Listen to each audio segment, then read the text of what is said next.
everybody, Nathan France with T&J Construction. You know, we're out taking a look at what's called a Category 3 Class 3 loss. So we're going to use some tools today to identify what is actually damaged by this Category 3 water, which is essentially, you know, comes out of a toilet poop and pee water. So let's take a look at it. We use a product from FLIR. It's a thermal imager. Maybe you guys have seen the movie Predator, right? It measures cold and hot. It can measure water. It's not definitive, right? It can be fooled, but as an industry kind of rule of thumb, FLIR makes a great product.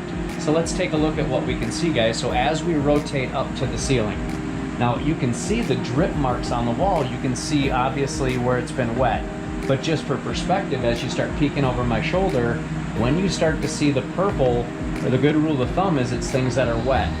So as you can see here, look at this ceiling tile, completely purple, right? So now when you look at the actual ceiling tile, you're like, well, hey, that's obvious. Well, guys, sometimes it's just not as obvious what's wet and what's not wet. So this thermal imager can do a great job of going, hey, what is actually wet without doing an invasive, you know, let's tear it apart. Let me give you one more example. Let's take a look at the floor.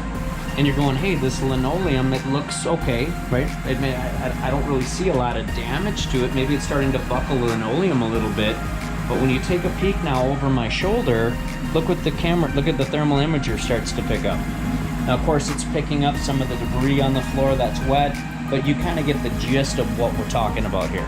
So FLIR makes a great tool. We use it on a daily basis along with petrometers, things like that, that give us expert information on where to go next and how to structurally dry your home.